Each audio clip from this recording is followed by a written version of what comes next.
Zee 24 तास एक पाऊल पुढे।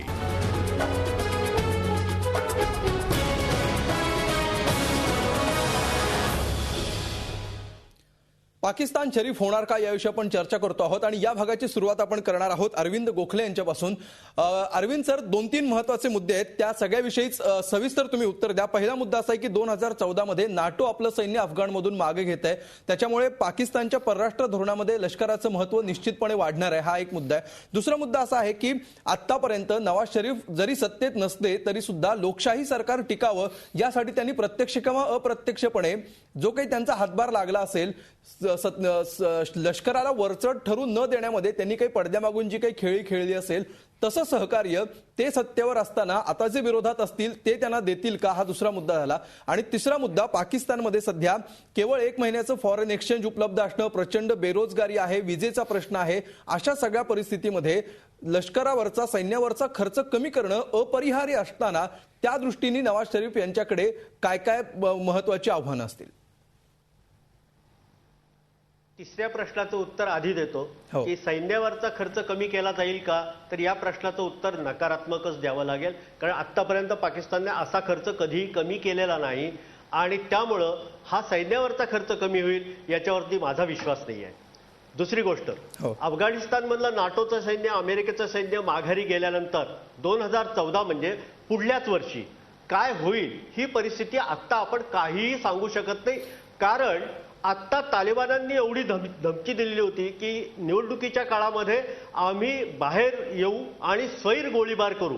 त्या स्वैर गोळीबाराला उत्तर जनता रस्त्यावर आली, मतदान रस्त्यावर झालं, म्हणजे मतदार रस्त्यावरती आले आणि त्यांनी मतदान केलं मोठ्या प्रमाणावरती, 60-65% मतदान झालं। याचा अर्थ तालिबान घाबरून घरात बसले, हे त्याला उत्तर आहे, हे बरोबर आहे। पण आज परिस्थिती अशी आहे की अफगाणिस्तानमध्ये आणि फटा भागामध्ये, म्हणजे आदिवासी, पाकिस्तानच्या आदिवासी भागामध्ये 6 लाखावरती पाकिस्तानचे तालिबान आता तयार आहेत आणि हे सगळे तयार तालिबान हे ISIच्या प्रशिक्षणाखाली शिकलेले आहेत। त्यामुळं हे तालिबान अफगाणिस्तानमध्ये आता जे सैन्य मागे गेल्यानंतर काय होईल हा जर प्रश्न असेल तर सैन्य मागे गेल्यानंतर हे मोकळे राहू शकत नाहीत, ही शस्त्रास्त्र मोकळी राहू शकत नाहीत।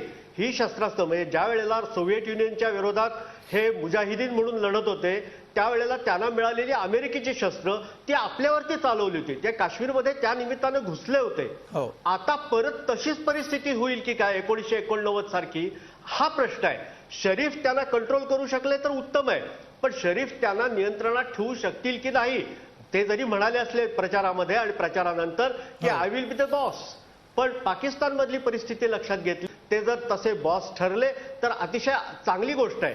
त्यामुळं या बाबतीमध्ये थोडासा आपल्याला गांभीर्याने विचार करावा लागेल। तसं ते अभय पटवर्धन म्हणाले त्याप्रमाणे जर विचार केला तर अगदी फार प्रेमात पडूनही चालणार नाही। आपल्याला ज्या त्या गोष्टीचा विचार हा त्या क्षणी उद्भवणाऱ्या प्रश्नाचा साकल्यानं विचार करून मगच आपल्याला पुढे पाऊल टाकावं लागेल, कारण 15 दिवसापूर्वी सरबजीतचं काय झालं ते आपण पाहिलेलं आहे। बिलकुल, त्याआधी आपल्या पाकिस्तान पण अरविंद सर, POWचं काय झालं हे आपल्याला माहिती।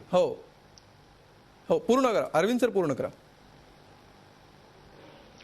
तर पाकिस्तानमध्ये आत्ता आपले जे 54 भारतीय युद्धकैदी आहेत त्यांच्या बाबतीत सुद्धा आपल्याला हा प्रश्न उपस्थित करावा लागेल। शरीफ हे खरोखरच शरीफ आहे आणि त्यांनी दिलेले शब्द ते पाळतात असा आपल्याला 2-3 वेळा अनुभव आलेला आहे, परंतु पाकिस्तान शरीफ आहे की नाही हे आपण नंतरच्या टप्प्यामध्ये पाहू शकतो। पण शरीफ हे शरीफ राहू शकतात, त्यांना पाकिस्तानचं सैन्य कितपत शरीफ राहू देईल हा प्रश्न आहे, ISI कितपत शरीफ राहू देईल हा प्रश्न आहे, म्हणून जरा गांभीर्यानं आपल्याला या प्रश्नाकडे पाहावं लागेल। बिलकुल, या विषयावरची चर्चा आपण सुरूच ठेवूया, पुन्हा एक छोटासा ब्रेक घेऊया आणि ही चर्चा आपण सुरू ठेवूया। तुम्ही पाहत रहा पाकिस्तान शरीफ होणार।